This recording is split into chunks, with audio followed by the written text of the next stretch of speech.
Welcome in, everyone, to another special edition of AYS Sports. I am your host, Blake Ruffino. As you can see, we are here with our good friends over at Service Hawk Digital Marketing and Service Hawk Digital Media, where they soar above the competition.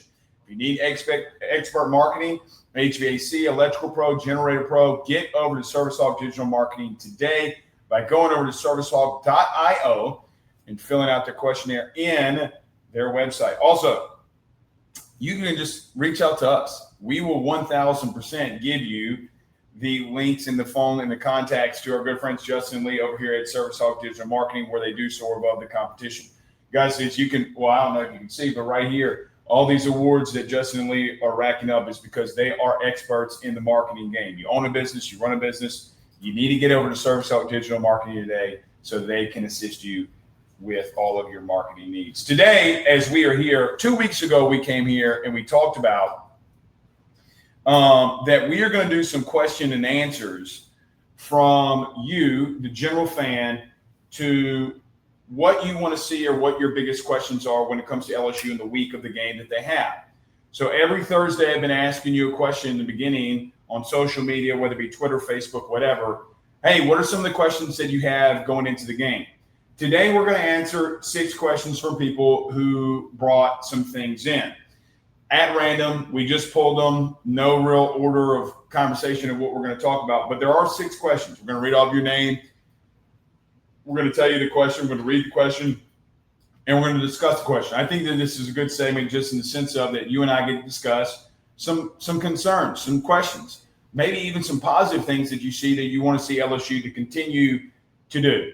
So, really excited to get to these 6 questions that we have here today. I thought a lot of really good conversation pieces that we can get to here.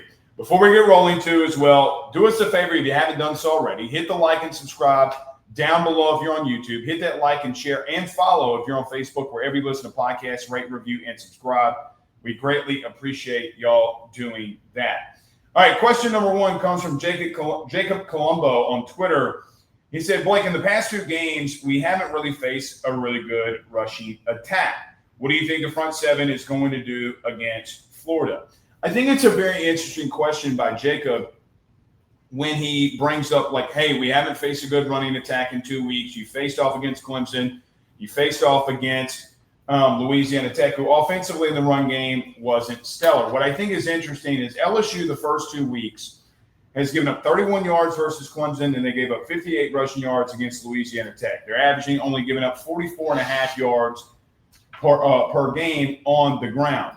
You go into a game versus Florida where their main goal is to set everything up based off of what they're doing in the run game. I do think Florida's got a really good rushing attack. I think that so many things can be misconceived when a team like Florida loses a game against South Florida and how we perceive going into the game. I think Jaden Ball, their running back's really good. I think their backups are really good. I know our good friend David Waters, who was on with us last night, talked about, hey, look, the offensive line has struggled. When they got into the second half versus South Florida, it was very interesting how they were able to attack and dominate up front that offensive line and not really get that running game going. You know, Jaden Ball in the first drive, really, the first quarter had around 45, 50 rushing yards. He only ended with 90. So the rest of the game, they were able to contain him for what it's worth. But I do think it's a really good question and an interesting question. They're going to come right at you and try to run the football downhill. And what we've seen from this LSU defense the first 2 weeks that gives me a lot of confidence is just how much more physical you have been in the run game. I think Jack Pyburn has brought that. I think Bernard Gooden, Don McKinley, Gabe Relaford, Patrick Payton, even Jamari Butler has, just from a defensive line aspect, Jacoby and Guillory, they have been more physical this year through 2 games than and even in just a 2-game stretch, that I feel like that I've seen LSU from a physical standpoint in the 4 years that Brian Kelly has been here, or 3 years and 2 games, whatever you want to list it as. But I do have a lot of faith that you're going to be able to, I'm not going to say stop the rushing attack for Florida, but contain it a lot like what South Florida did. You know, my thought, and we'll talk about this a lot tonight on Keys to Victory, I do think LSU is going to run a lot of man-to-man on the boundary. They're going to just say, hey, listen, DJ, receivers, go beat us. And if you start beating us early, we're going to adjust and we're going to do some different things. I don't think Blake Baker has ever shown, whether it be at LSU, Louisiana Tech, or Missouri, or even Miami, that he's just going to continuously bang his head up against the wall if things aren't working. But I am interested to see how many numbers they put in the box. Last week versus South Florida, Florida ran a lot of 12 personnel, 2 tight ends, 1 back, and they try to run the strong side a lot. And I do wonder, there was no real play actions off of that or rollouts out of that. I do wonder if they do that with Lagway and get him on the move, which is another topic of conversation that you and I will have later on in some of these questions. It is the best rushing attack that you faced. They did and were able to at the end of the year or end of the game last year. Jaden Ball was able to get on a roll. We remember the long run, Sage Ryan pushing him into the end zone. We remember all of that. I just feel like that you're going to put numbers in the box and you're going to be ultra aggressive at stopping Ball, and then you're going to man up on the outside and say, hey, in the beginning of this game, go and stop us. And I think that that's how you're going to contain it, even though it's very physical. Look, one thing we haven't discussed either. I think Jack Pyburn, well, we've discussed it. We just haven't discussed it at great length. I think Jack Pyburn for your defense has been, I don't want to say an unsung hero, but in some ways in the run game defensively, an unsung hero. The physicality that he has brought to this team, I don't think that you've seen in the last 3 years. I think that he has set a tone along with Bernard Gooden, along with Don McKinley, that just has given the first 2 opponents that you face really tough situations. Now, I don't know what Adam Randall and Clemson are from a rushing attack. I don't know if they're good at all there, but they did have an experienced offensive line. And the thing that I would wrap this up here, so does Florida. Everybody was high, myself included. And I still think that they have a lot of potential, does Florida, along their offensive line. They returned everybody. And is it, hey, we just because you're returning to everybody, does that really mean anything? Last year we returned a lot of pieces, and we kind of know how that went. It is the best rushing attack that you face. I think the way that you're going to attack it in your front 7 is put more numbers there and try to attack that way, because I think you feel good about P.J. Woodland, DJ Pickett, and, of course, Mansour Delane to get the job done. And for what it's worth, Tamarcus Cooley, who they've asked a lot of Tamarcus Cooley, because when they've used Perk off the edge and they've sent him, they've done unique things with him. Guys, it's been Tamarcus Cooley at safety that's given you a lot of leeway to do some of the things that Blake Baker wants to do. I think you're going to contain it. I don't think you stop it. They're going to run the ball right at you. But when you contain it, I think you're just going to have a lot of success there. Lauren on Twitter asks, Blake, the biggest question that I have is about the red zone, and obviously, can we run the ball? Red zone has been an issue the last 2 years. And I think that when you ask the question going into the Florida game, Lauren, or just anyone about the red zone, look, this is how I would characterize it. The thing that makes elite play callers is what, quite simply, they do in the red area.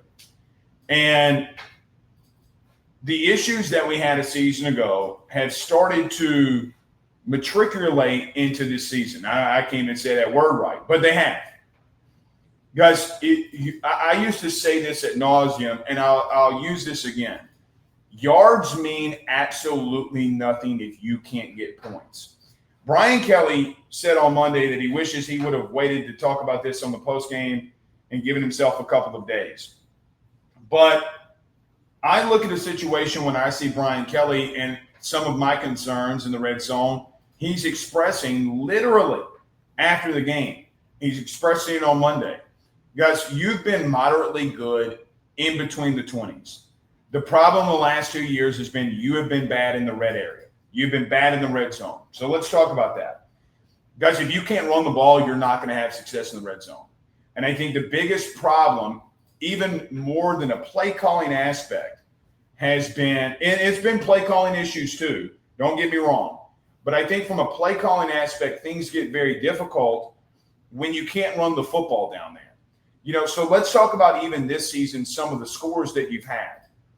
You've had multiple third downs where you've had to have a broken play to boost what you do in the red zone. I'm talking about Nick Anderson in his touchdown versus Louisiana Tech.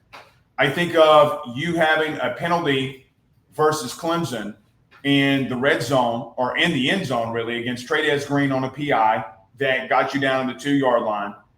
And then you're having situations where that you're having to get away with some breaks just to get points, right? And that's not where you want to be at all.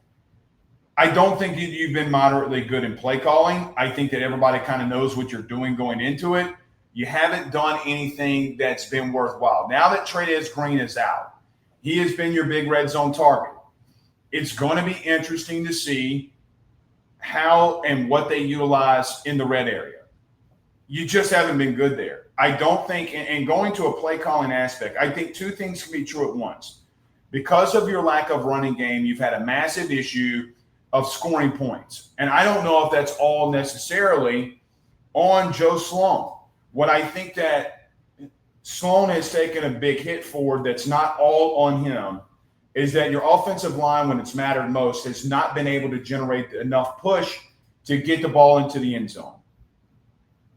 But he's had a year and 2 games to know that. He knows that. It's not like you don't know that. So what do you got to do? You got to get the ball out quick. You got to be able to let your playmakers out wide make plays. You got to spread teams out and get fewer numbers in the box.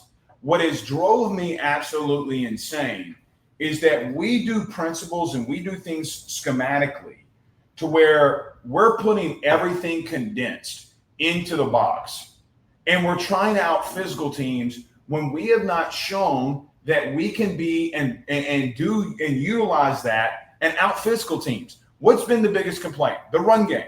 Okay, then why are you trying to out physical teams when you've had problems with out physicaling teams? Like, that's more of the schematical issues. That's my problem, is why are you not trying to spread it out? So let's talk about your scores this year. They've all come from what in the red zone? They have not come from condensed formations. You had a diamond package, diamond right, Trades Green far left, fade route. You had a spread inside zone run after a pass interference with Caden Durham.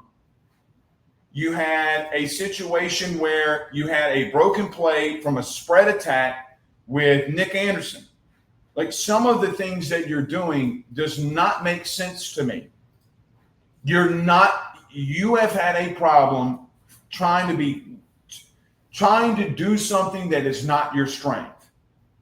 You know, like, I think of games last year too, and it's not just a Joe Sloan thing. Like, I think of Andy Kotelnicki at Penn State last year, the OC.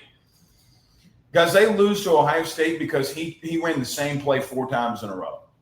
And he tried out physical Ohio State. I think of Steve Sarkisian. You guys, do you remember the games versus Ohio State? Now, I know it's against the same opponent, and that's fair.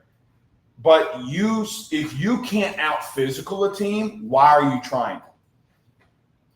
I don't know what to make of it. But I don't think it's been good enough. But I do think that some things are all on Sloan that aren't necessarily all on him either. If you quite simply cannot run the ball in the red zone, you're not going to score. And they got to be ultra creative. You got to do things that replicate the run game too to be able to counteract that. All right. Speaking of that, Kent Holland on Facebook says, can or will Brian Kelly take over play calling? You know, I didn't talk about this last night because I was wondering when this was going to come up. And it's a great question by Kent on Facebook asking this question. No. I do not believe that he's going to take over play calling. Do I think there's a situation where he can get involved again? Yes. Last year at the Florida game, Brian Kelly got involved in play calling. He had a play sheet. I don't know how much or how less he was involved, but it seemed as if to me that he was involved in play calling.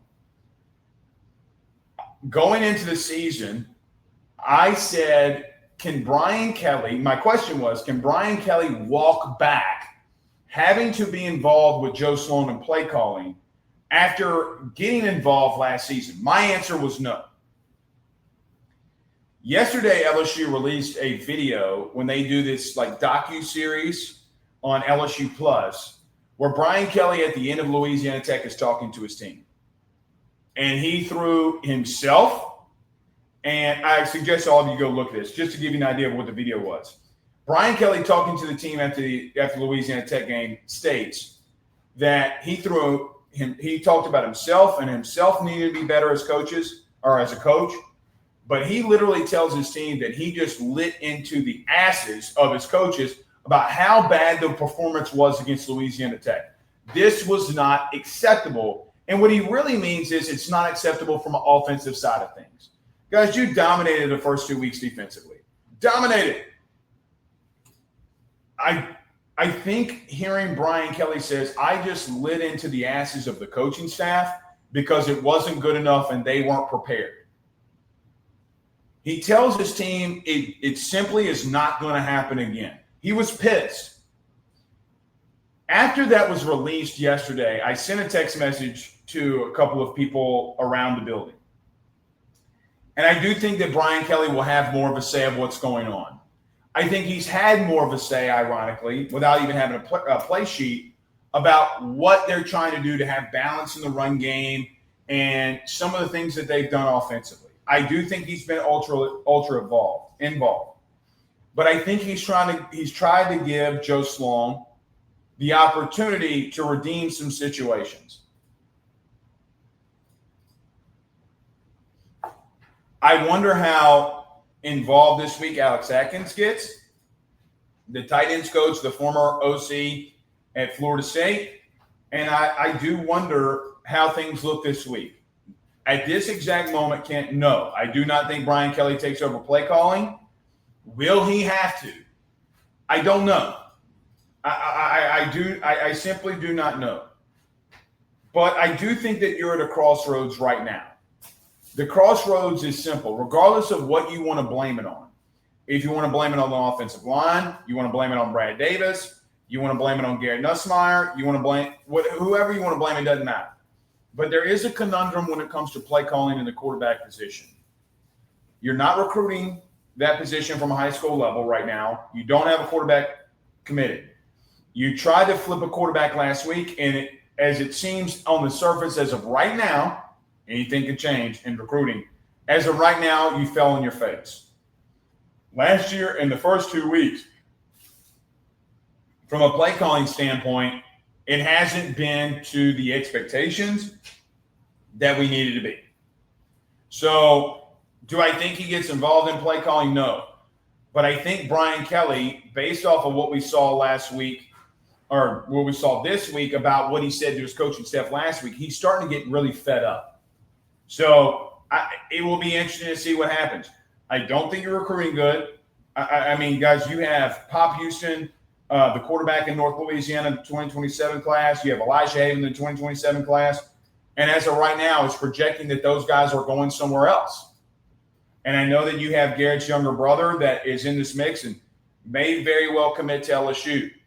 But I don't know if he's better than the two other prospects that are in your state that, quite frankly, from some things that I hear, like, I don't know if Pop Houston wants to go somewhere else besides LSU, but not being able to recruit that position has been a problem too. You can't blame Sloan on the Underwood thing, but what you can blame, or what you can point out is you should have known that you were going to get in a financial battle and that Michigan was not going to go down without a fight. And you didn't get a quarterback. And quite frankly, the staff, the entire staff, rallied after that happened to go get Michael Van Buren.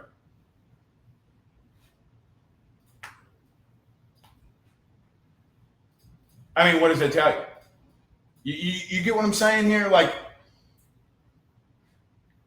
I don't know if he gets involved. What I would say is that I do think it's starting to get under on Brian Kelly's nerves a little bit, and it's going to be interesting to see how that position continues to progress and what they do there. All right, Dylan on Facebook, excuse me. Can Nuss use his feet this week when he needs to? Conrad commented under that and said, can he command the offense? So let's kind of combine those two things here before we get to the last one. Or the next two. Guys, I'm not going to spend a lot of time on this, but here's what I'd say. Garrett's going to have to utilize his legs for you to win this game. Last year versus Florida, he needed to utilize his legs to win this game. He needed to use his legs against Clemson to win that game. He better. I mean, it is a great question. Guys, in today's college football and today's football in general, you can't have a quarterback that's not non-mobile. I don't think Garrett is non-mobile for what it's worth. I mean, oh boy, he's pretty no, he has been non-mobile. That's a decision.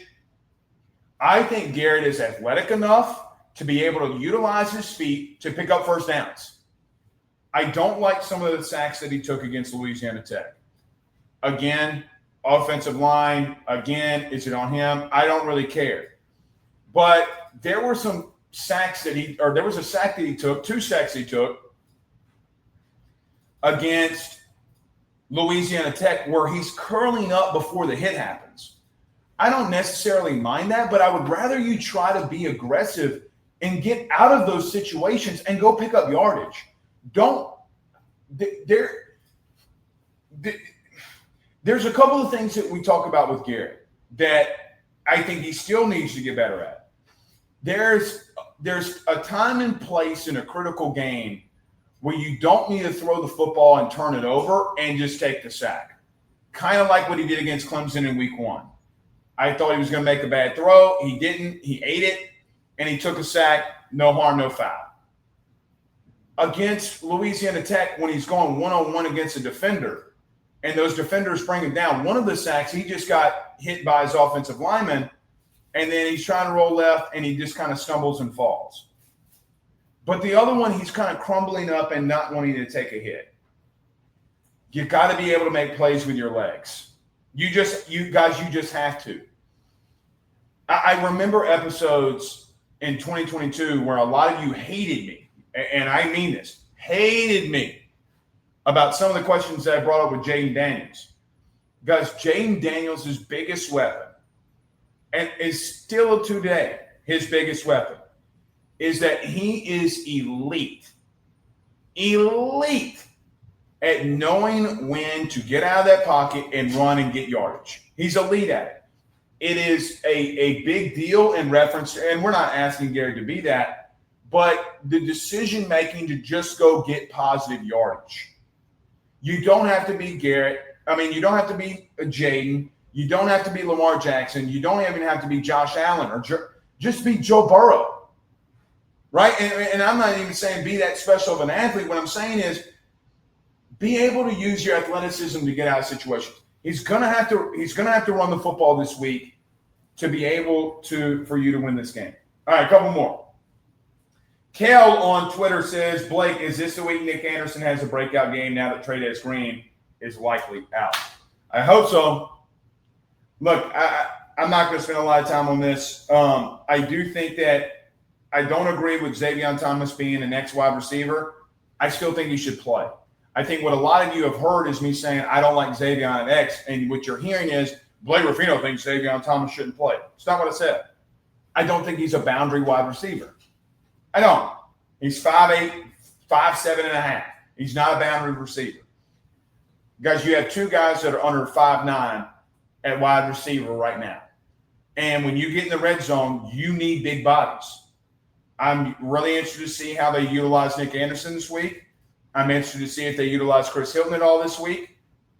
You need it. Strong physical athletes need to be utilized in the red zone. We can have discussions about this all the live long day. I don't agree with using Xavier at X. I hope Nick Anderson does get his chance. I do hope Chris Hilton gets his chance. And I hope that Garrett utilizes them instead of focusing in on only one player. Like, you got to spread the ball around. Get the ball to some of your playmakers and let them make plays. All right, last but not least, Harry on Twitter, Grumps is his name on Twitter, asked, the only question I have here, Blake, is can we contain Caleb Banks? I hope so. Caleb Banks, he had a coming out party versus you. I actually think he had a coming out party versus some other teams in the beginning of the season. He just didn't make the plays, meaning he was disruptive in the backfield, but they were running the ball away from him. And quote unquote make the play. There were a lot of times at the beginning of the season last year where Caleb Banks destroyed run plays. He's not making the play necessarily, but he's creating serious havoc in the backfield. His real coming out party to the nation was against you. Your interior offensive line got abused. A season ago against him. What is his overall health status? Is he 75%? Is he 80%? My real question about him is, what is his conditioning like? Because, guys, he hasn't been conditioning like that in some weeks. I think you got to try to tire that defensive line out. And I do think that when you look at South Florida and you look at how many screens they hit for big plays and how many missed tackles their safeties had, I mean, it's what you've done the first 2 weeks. And you can tire out that defensive line really quickly. Caleb Banks is a special player, and you're going to have to do some special things. I think that whoever is at center this week, whether it be DJ Chester or Braylon Moore, Josh Thompson is going to have to be massive, and you're going to have to give help on Caleb Banks. You're going to have to double team him. You can't – the biggest – I'm just going to say it. I think it's malpractice last year that when Caleb Banks started getting a lot of pressure on you, it was because Paul Mabenga was one-on-one with him. Why in the good wide world is this guy – you're allowing a guy to have this much impact of a game and you're not double-teaming him? How? Like, how is that Blake, they sent Blake. No, they didn't. They sent 4. Why are you allowing Caleb Banks to destroy things in the backfield for Garrett? I really hope Braylon Moore's ready to go because I think that he's smart enough and knows enough to know, like, look, man, Paul Mabenga is gonna have some trouble on his hands here, and we're gonna have to give him help. Look, I say what you want, do what you want, believe what you want. 88 and blue this week is a problem. It is, of my opinion, he's the best interior defensive lineman in the country. And I don't disparage that lightly.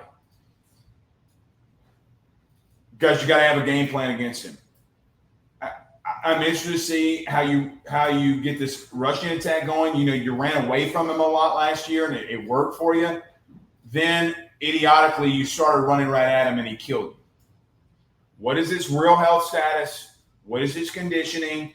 Can you test it over 4 quarters? He is a problem, and you've had a struggle along your offensive line, and you got to make sure that he doesn't wreck the game for you. All right, we're out of here. We'll see y'all tonight. Y'all have a blessed one. Hit the like and share. We're share to all those groups if you're on Facebook, all that good stuff. We greatly appreciate it. Subscribe if you're on YouTube, wherever you listen to podcasts, rate, review, and subscribe. We appreciate our good friends over at Service Oak Digital Marketing for always allowing us and being such a great partner for us to be able to come here and have this discussion with you. Until tonight, we'll see you soon. Peace.